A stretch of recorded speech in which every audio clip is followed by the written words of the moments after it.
பிஸ்மில்லாஹிர்ரஹ்மானிர்ரஹீம். அஸ்ஸலாமு அலைக்கும் வரஹ்மத்துல்லாஹி வபரகாத்துஹு. எமது நாடு ஒரு தேர்தலை எதிர்நோக்கியிருக்கின்ற இந்த காலப்பகுதியிலே தேர்தல் தொடர்பான ஒரு இஸ்லாமிய வழிகாட்டல் ஒன்று மக்களுக்கு தேவைப்படுகின்றது. இந்த அடிப்படையில் எம்மோடு அரசியல் மற்றும் பொருளாதாரத்தில் கலாநிதி பட்டம் நிறைவு செய்த ஷேக் டாக்டர் முஃபீத் அவர்களோடு இணைந்திருக்கின்றோம். பொது தேர்தல் ஒன்றை நாம் எதிர்நோக்கி இருக்கின்ற இந்த காலப்பகுதியிலே தேர்தல் தொடர்பான இஸ்லாமிய பார்வை எப்படி என்பதோடு மக்களுக்கு வாக்காளர்களை தெரிவு செய்வதில் பாரிய ஒரு சிக்கல்கள் காணப்படுகின்றது. இஸ்லாமிய அடிப்படையில் வாக்காளர்களை எவ்வாறு தெரிவு செய்வது என்ற ஒரு பிரச்சனையும், உண்மையில் வாக்காளர்களுக்கு இஸ்லாம் பணித்துள்ள அறிவுரைகள் அல்லது வாக்காளர்கள் மீது இஸ்லாம் கூறியுள்ள விடயங்கள் என்ன, தேர்தலில் இஸ்லாமிய பார்வை எப்படி, இவ்வாறான ஒரு பாரிய ஒரு விளக்கம் சமூகத்துக்கு தேவைப்படுகின்றது. இது பற்றி ஒரு விரிவான விளக்கத்தை மக்களுக்கு தர முடியுமா? நிச்சயமாக. உங்களுடைய கேள்விக்குரிய விடையை சுருக்கமாக தருவதற்கு முன்னால் இந்த சந்தர்ப்பத்தில் என்னை அழைத்து இவ்வாறான ஒரு சந்தர்ப்பத்தை தந்ததற்கு அல்லாஹு தாலா உங்கள் அனைவருக்கும் இம்மையிலும் மறுமையிலும் அதற்குரிய கூலியை தர வேண்டும் என்று பிரார்த்தித்தவனாக, மிக முக்கியமான ஒரு கேள்வியை நீங்கள் கேட்டிருக்கின்றீர்கள். இன்னும் 2 நாட்களிலே எமது மக்கள் பொது தேர்தலிலே தங்களுடைய வாக்குகளை அளிக்க இருக்கின்றார்கள். இங்கே நீங்கள் 3 கேள்வி கேட்டிருக்கின்றீர்கள். தேர்தலை இஸ்லாம் எவ்வாறு பார்க்கின்றது, வாக்காளர்கள் எவ்வாறானவர்களை தெரிவு செய்ய வேண்டும், வேட்பாளர்கள் எவ்வாறு இருக்க வேண்டும். உண்மையில் தேர்தலை நாம் சுருக்கமாக சொல்வதாக இருந்தால், இஸ்லாம் ஒரு சாட்சி சொல்வதற்கு அழைக்கின்ற பொழுது சாட்சி சொல்கின்ற ஒருவர் எவ்வாறு சாட்சி சொல்ல வேண்டும் என்கின்ற அமைப்பில் இந்த தேர்தலை எம்மால் பார்க்க முடியும். நாம் ஓட்டு போடுகின்ற இந்த சந்தர்ப்பத்தை நாம் எவ்வாறு சாட்சி சொல்ல போகின்றோம் என்ற ஒரு எண்ணத்தில் எங்களுடைய வாக்குகளை அளிக்கின்ற பொழுது நிச்சயமாக நாம் நல்ல வாக்காளர்களை தெரிவு செய்கின்ற ஒரு சந்தர்ப்பம் எமக்கு கிடைக்கும். அதே நேரத்தில்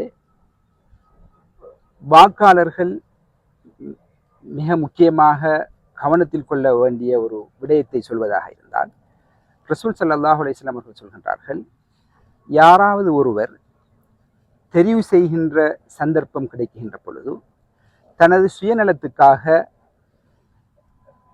பலர், உதாரணமாக சிறந்தவர்கள் இருக்குகின்றார்கள், மிகவும் சிறந்தவர்கள் இருக்குகின்றார்கள். அந்த நேரத்திலே தனது சுயநலத்துக்காக மிகச்சிறந்தவரை விட்டுவிட்டு சிறந்தவரை தெரிவு செய்தால் கூட அவர் அல்லாஹுக்கும் ரசூல் ஸல்லல்லாஹு அலைஹி வஸல்லம் அவர்களுக்கும் மாறு செய்து விட்டார் என்று சொல்கின்றார்கள். அந்த அளவுக்கு எமக்கு கிடைத்திருக்கின்ற அந்த சாய்ஸை வாக்காளர்கள் பயன்படுத்த வேண்டும். உதாரணமாக நீதி, நியாயம், நேர்மை, ஊழலற்ற நேர்மையானவர்களை தெரிவு செய்கின்ற பொழுது எமக்கு பல குர்ஆன் வசனங்களை இங்கே உங்களுக்கு என்னால் கூற முடியும். வகால லஹும் நபியுஹும் இன்னல்லாஹ கத் பஅஸ லக்கும் தாலூத மலிகா.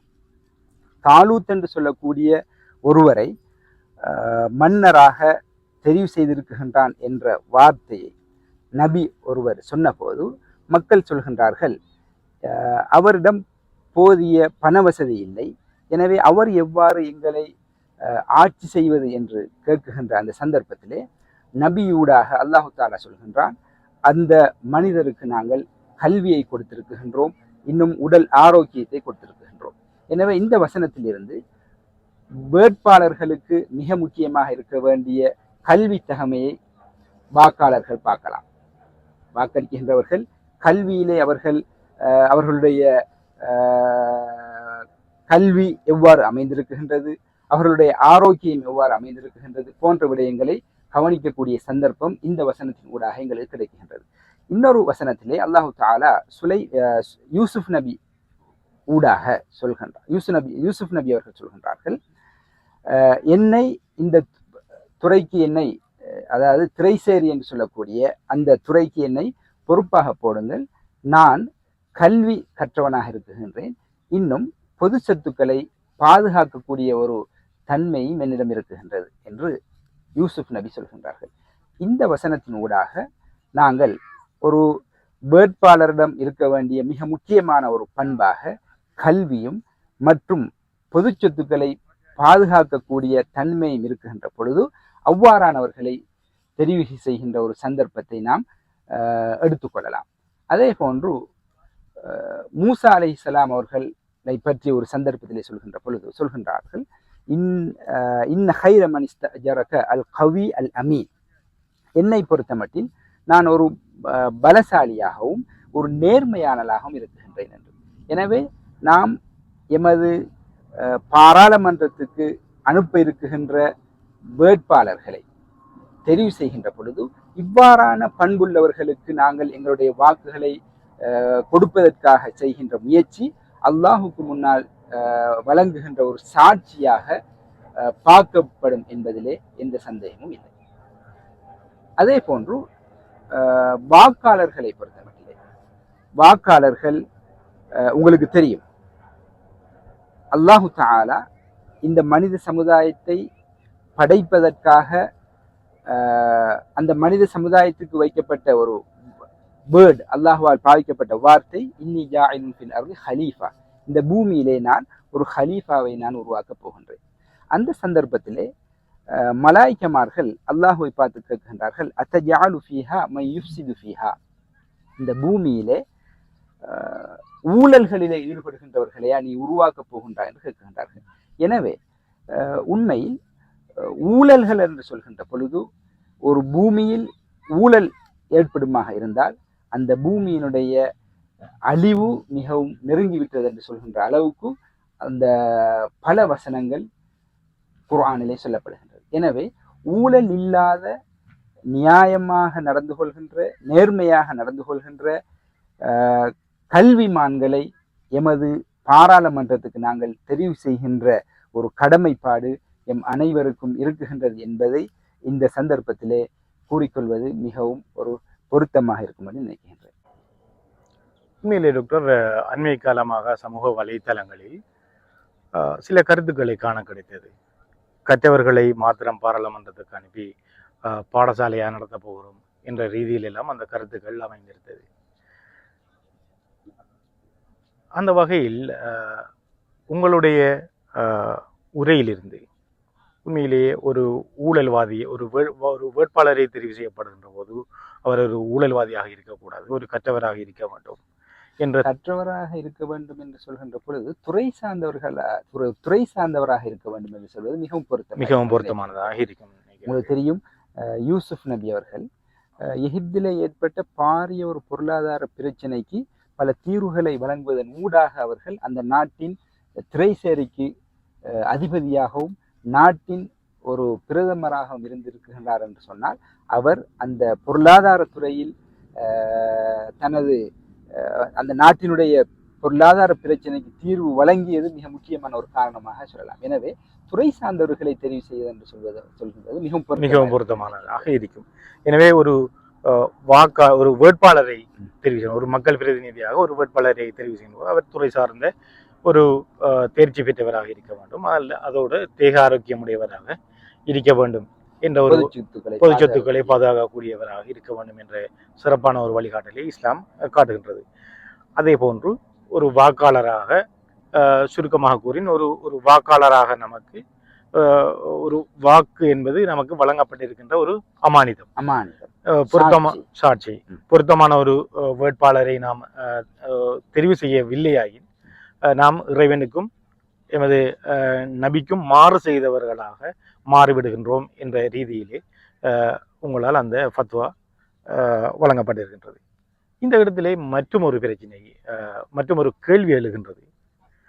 மாற்று மத சகோதரர்களுக்கு வாக்களிக்க முடியுமா என்பது, இது பற்றிய இஸ்லாமிய கண்ணோட்டம் என்ன? உண்மையில் மிக முக்கியமான ஒரு கேள்வி. தற்போது நமது இந்த பொது தேர்தலிலே இந்த பிரச்சனை கடுமையாக அதிகரித்திருக்கின்றது. ஜனாதிபதி தேர்தல் வந்தபோது நாம் விரும்பாமலோ மாற்று மத சகோதரர்களை நாங்கள் தெரிவு செய்ய வேண்டிய ஒரு நிர்பந்தத்தில் இருந்தோம்.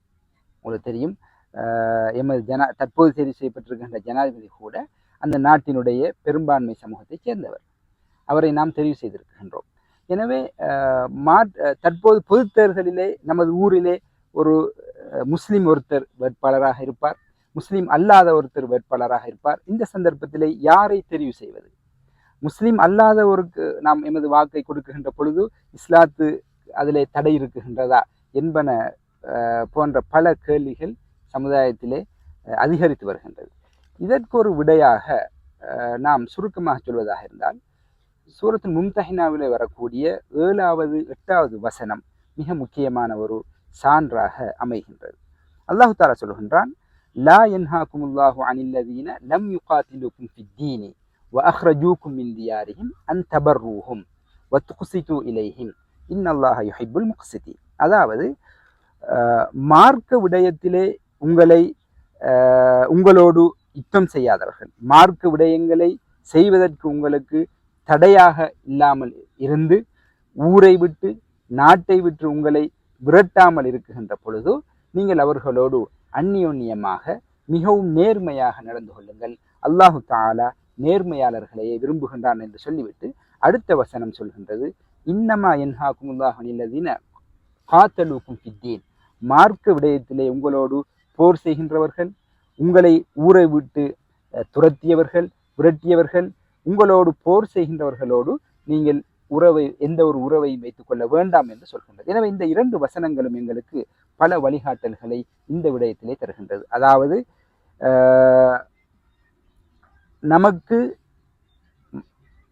நமக்கு எதிராக செயற்படாமல் இருக்குகின்ற பொழுது, முஸ்லீம்களுக்கு எதிராக செயற்படாமல் இருக்குகின்ற பொழுது, மாற்று மத சகோதரர்களாக இருந்தாலும் அவர்கள், உதாரணமாக முஸ்லிம் ஒருவர் எமது ஊரிலே இருக்குகின்றார், அதே நேரத்திலே முஸ்லீம் அல்லாதவரும் இருக்குகின்றார். இந்த நேரத்திலே முஸ்லீமாக பார்க்குகின்ற முஸ்லீம் வேட்பாளர் இதற்கு முன்னால் ஊழல் செய்திருக்கலாம், அல்லது நேர்மையற்றவராக இருக்கலாம், அல்லது சமூக சொத்துக்களை சரியான முறையிலே பாதுகாக்காதவர்களாக இருக்கலாம், அல்லது கல்வித்துறையிலே துறை சார்ந்தவராக இல்லாமல் இருக்கலாம். அதே நேரத்திலே மாற்று மத சகோதரர்கள் இவ்வாறான நாம் ஏற்கனவே கூறிய விடயங்கள் அவரிடம் இருக்கின்ற பொழுது, நேர்மை, ஊழல் இல்லாமல் நாம் எதிர்பார்க்குகின்ற பிரதிநிதியாக அவர் இருக்கின்ற பொழுது, மாற்று மத சகோதரர்களை தெரிவு செய்வதிலே எந்த பிழையும் இஸ்லாத்திலே இல்லை என்பதற்கு இன்னும் ஒரு ஆதாரத்தை என்னால் கூற முடியும். உங்களுக்கு தெரியும், ரசூல் ஸல்லல்லாஹு அலைஹி வஸல்லம் அவர்கள் இஸ்லாத்தின் ஆரம்ப கட்டத்திலே சஹாபாக்கள் சிலரை எத்தியோப்பியாவென்று சொல்லக்கூடிய அந்த நஜ்ஜாஷி மன்னரிடம் அனுப்பி வைக்கின்றார்கள். அந்த நஜ்ஜாஷி மன்னர் ஒரு முஸ்லிமாக இருக்கவில்லை. இஸ்லாத்தின் ஆரம்ப கட்டம் விரலிட்டு எண்ணக்கூடிய ஒரு சிலரை இஸ்லாத்தை ஏற்றுக்கொண்டிருக்கின்றார்கள். அந்த விரலிட்டு எண்ணக்கூடிய ஒரு சிலர் இஸ்லாத்தை ஏற்ற பொழுது குறைஷிகள் அவர்களை கடுமையாக தண்டிக்குகின்றார்கள், துன்புறுத்துகின்றார்கள். இவர்களை இன்னொரு நாட்டுக்கு ரசூல் ஸல்லல்லாஹு அலைஹி வஸல்லம் அவர்கள் அனுப்ப வேண்டிய ஒரு கட்டாய நிலைமை ஏற்பட்ட போது எத்தியோப்பியா என்று சொல்லக்கூடிய நஜ்ஜாஷி மன்னர் அவரிடம் அவர்களை செல்லுமாறு வேண்டுகின்றார்கள். ரசூல் ஸல்லல்லாஹு அலைஹி வஸல்லம் அவர்கள் அந்த மன்னரை தெரிவு செய்வதற்குரிய மிக முக்கியமான காரணம், அவர் ஒரு நேர்மையானவர், அவரிடம் சென்றால் எந்த ஒரு அநியாயமும் நடக்காது என்கின்ற ஒரே ஒரு காரணத்துக்காகவே மாற்று மதத்தை பின்பற்றக்கூடிய ஒரு சகோதராக இருந்தும் கூட அவர்களிடம் தனது தோழர்களை அனுப்பிய சந்தர்ப்பத்தை நாங்கள் இங்கே நினைவு கொள்வது மிகவும் பொருத்தமாக இருக்கும் என்று நினைக்கின்றேன். எனவே மாற்று மத சகோதரர்களுக்கு வாக்களிப்பதில் நாம் இஸ்லாமியர்களாக நமக்கு எந்த தடையும் இல்லை என்பதோடு, அவர்கள் உண்மையிலே நேர்மையானவர்களாக, ஊழல்வாதிகள் அல்லாதவர்களாக, கற்றறிந்த தேர்ச்சியுடையவர்களாக இருந்தால், அதே நேரத்தில் மதம் பாராது நாம் அவர்களை நமது பிரதிநிதிகளாக தெரிவு செய்ய முடியும் என்று இஸ்லாம் வழிகாட்டியுள்ளது. அதே நேரத்தில் மிகவும் முக்கியமான ஒரு விடயம், நாம் முஸ்லிம் சகோதரர்கள் இருக்குகின்றார்கள், முஸ்லிம் அல்லாதவர்கள் இருக்குகின்றார்கள். ஆனால் அனைத்து தகமைகளும் இருவரிடமும் இருந்து இருவரிடமும் அனைத்து தகமைகளும் இருக்குகின்றது. ஆனால் அந்த சந்தர்ப்பத்திலே முஸ்லீம் வேட்பாளர்களுக்கு முக்கியத்துவம் கொடுப்பது அந்த எந்த பிரச்சனையும் இல்லை. தெளிவான ஒரு விளக்கமாக அமைந்தது. இந்த வகையிலே நாட்டிலே தற்பொழுது தேர்தல் மேடைகளிலும் மிகவும் பிரதானமான ஒரு பேசுபொருளாக அமைந்திருப்பது ஊழல். ஊழல் அரசியல்வாதிகளால் தான் நாடு ஒரு வங்குரோத்து நிலையை அடைந்திருக்கின்றது என்ற ஒரு காரணத்தை வைத்து என்பிபி அரசாங்கம் இன்று ஜனாதிபதியாகவும் மக்களுடைய மொத்த ஆதரவும் அவர்களுக்கு கிடைக்கப்பெற்றிருக்கின்றது. ஊழல்வாதிகள் தொடர்பாகவும் ஊழல் தொடர்பாகவும் இஸ்லாம் என்ன கூறுகின்றது? உங்களுக்கு தெரியும், நான் ஆரம்பத்தில் கூறியிருந்தேன், அல்லாஹு தஆலா இந்த பூமியிலே ஒரு மனித இனத்தை படைக்கப் போகின்றேன் என்று சொன்ன அந்த வார்த்தை, இன்னி ஜாயிலுன் ஃபில் அர்தி ஹலீஃபா என்று சொன்ன போது மலாய்க்கமார்கள் கேட்டிருந்தார்கள், அத்தஜஅலு ஃபீஹா மன் யுஃப்ஸிது ஃபீஹா வ யஸ்ஃபிகு திமா, இந்த பூமியில் ஊழல் புரிந்து தங்களது சுய லாபங்களுக்காக இரத்தத்தை ஓட்டக்கூடிய ஒரு சமுதாயத்தையா உருவாக்கப் போகின்றான் என்று கேட்டதற்குரிய காரணத்திலிருந்து இந்த மனித இனத்துக்கும் ஊழலுக்கும் நெருங்கிய ஒரு தொடர்பு இருப்பதை அவதானிக்க முடிகின்றது. அதனால தான் இஸ்லாத்தில் இந்த குர்ஆனில் அதிகபட்ச தண்டனை மிக தெளிவாக வருகின்ற ஒரு வசனமாக இருந்தால் இந்த ஊழல் புரிகின்றவர்களுக்கு எதிராக நாம் எடுக்க வேண்டிய நடவடிக்கைகளே வருகின்றது. அவர்கள் மிக கடுமையாக தண்டிக்கப்பட வேண்டும் என்று சொல்லி அல்லாஹு தஆலா சொல்கின்றான், இன்னமா ஜஸாஉல் லதீன யுஹாரிபூன அல்லாஹ வ ரசூலஹு வ யஸ்அஊன ஃபில் அர்தி ஃபஸாதன், இந்த பூமியிலே கரப்ஷனை ஏற்படுத்துகின்றவர்கள் அன் யுகத்தல் அவ் யுஸல்லப் அவ் துகத்தா ஐதீஹிம் வ அர்ஜுலுஹும் மின் ஹில் அவ் யுன்ஃபவ் மினல் அர்த், அவர்கள் கடுமையாக தண்டிக்கப்பட்டு இந்த அவர்கள் நாடு கடத்தப்பட வேண்டியவர்கள் என்று சொல்கின்ற அளவுக்கு குர்ஆனிலே அதிகபட்ச தண்டனை கொடுக்கப்பட வேண்டியவர்கள் ஊழல் புரிகின்றவர்களுக்கு என்று சொல்லி பல இடங்களிலே வருவதை எங்களால் அவதானிக்க முடிகின்றது. அதனால தான் அல்லாஹு தஆலா ஊழல் இல்லாத ஒரு சமூக சீர்திருத்தத்தை ஏற்படுத்துகின்றவர்களை பல இடங்களிலே மெச்சுகின்றான். சூரத்துல் ஹூதிலே வரக்கூடிய 117வது வசனத்தை இங்கே கூறுவது மிகவும் பொருத்தமாக இருக்கும் நினைக்கின்றேன். ஒமா கான ரப்புக முஹ்லிகல் குரா பிதுல்மின் வ அஹ்லுஹா முஸ்லிஹூன், எந்த ஒரு பிரதேசத்தையும் எந்த ஒரு கிராமத்தையும் எந்த ஒரு நாட்டையும் அல்லாஹு தஆலா அநியாயமான முறையிலே அழிப்பதில்லை. அந்த நாட்டில் இருக்குகின்றவர்கள் அந்த பிரதேசத்தில் இருக்குகின்றவர்கள் சீர்திருத்த பணியிலே ஈடுபடுகின்ற வரைக்கும். எனவே பொதுவாக அனைத்து நாடுகளிலேயும் ஊழல் புரிகின்றவர்கள் இருப்பார்கள். அவர்களை எதிர்த்து போராடுகின்ற சீர்திருத்தவாதிகள் இருக்குகின்ற வரைக்கும் அந்த நாடு ஒரு சரியான ஒரு நிலைமையில் இருக்கும் என்ற ஒரு சந்தர்ப்பத்தை அல்லாஹு தஆலா வழங்குகின்றான். பல்தத்தும் தையிபத்தும் வரப்புன் கஃபூர், ஒரு நல்ல நாடு இருக்குகின்ற பொழுது அல்லாஹும் ஒரு சிறந்த மன்னிப்பாளனாக இருக்குகின்ற பல வசனங்கள் எமக்கு இங்கே ஞாபகமூட்டக்கூடியதாக இருக்கின்றது. அதனால ஊழலை ஒழிக்குகின்ற விடயங்களிலே நபிமார்கள் ஈடுபட்டிருக்கின்றார்கள். அல்லாஹு தஆலா ஊழலை ஒழிக்குகின்றவர்களை விரும்புகின்றான் என்று சொல்லக்கூடிய பல வசனங்கள் எமக்கு ஆதாரமாக எடுத்துக்கொள்ள முடியும். அதே நேரத்தில் உங்களுக்கு தெரியும், ஒரு நாட்டினுடைய வெற்றியை பொருளாதாரத்தில் எந்த அளவுக்கு அவர்கள் வெற்றி அடைந்திருக்கின்றார்களோ அதை வைத்துத்தான் ஒரு நாட்டினுடைய வெற்றியை மதிப்பார்கள். குவத்துனா ஃபி குவத்தி இக்திசாதினா, எங்களுடைய பொருளாதாரம் எந்த அளவுக்கு பலமாக இருக்குகின்றதோ அந்த அளவுக்கு எமது நாட்டினுடைய கண்ணாடி என்று சொல்லலாம். எனவே பொருளாதாரம் நமது நாட்டில் பொருளாதாரத்தில் வளர்ச்சி ஏற்பட வேண்டுமாக இருந்தால் அங்கே ஊழல் ஒழிக்கப்பட வேண்டும். உங்களுக்கு தெரியும், நாம் சொல்லுவோம், ஓட்டை பாத்திரத்தில் நீரை நிறைக்க முடியாது. எமது திரைசேரியில் வரக்கூடிய அனைத்து வருமானங்களும் ஊழல் பேர்வழிகளால் ஊழல் பேர்வழிகளால் நாடு ஆட்சி செய்யப்படுமாக இருந்தால் நாம் எவ்வாறு ஓட்டை பாத்திரத்தில் நீரை நிறைக்க முடியாதோ அதே போன்று நமது நாடு பொருளாதார விமோசனம் கிடைப்பது மிகவும் ஒரு எட்டாக்கணியாகவே இருக்கும். அதனால தான் உங்களுக்கு தெரியும், ஐரோப்பாவின் நோயாளி என்று சொல்லக்கூடிய துருக்கி துருக்கி ஐரோப்பாவின் நோயாளியாக பார்க்கப்பட்டது. அந்த நாடு மிக குறுகிய காலத்திலே அந்த நாட்டினுடைய தலைவர் ஒரு பாரிய ஒரு பொருளாதார வளர்ச்சி அடைந்த நாடாக மாற்றுகின்றார். அவரிடம் கேட்கின்றார்கள், இவ்வாறு ஒரு பொருளாதார துறையில் மிக பின்தங்கி இருந்த துருக்கியை எவ்வாறு நீங்கள் உலகத்தில் பேசப்படக்கூடிய ஒரு முக்கிய ஒரு நாடாக எவ்வாறு மாற்றினீர்கள் என்று கேட்டபோது அவர் கூறிய மிக ஒரு சுருக்கமான ஒரு விடையை கூறுகின்றார். நான் திருடவில்லை, எனவே மற்றவர்களை திருட நான் விடவில்லை. நான் திருடவில்லை, மற்றவர்களை திருடவும் விடவில்லை. எனவே திருடர்கள் இருக்குகின்ற பொழுது நமது நாடு பொருளாதார ரீதியாக முன்னேறுவது மிகவும் கஷ்டமாக இருக்கும். எனவே எதிர்வருகின்ற இந்த சந்தர்ப்பத்தை நாம் மிக நிதானமாக பயன்படுத்த வேண்டிய ஒரு பொறுப்பிலே நாம் இருக்கின்றோம்.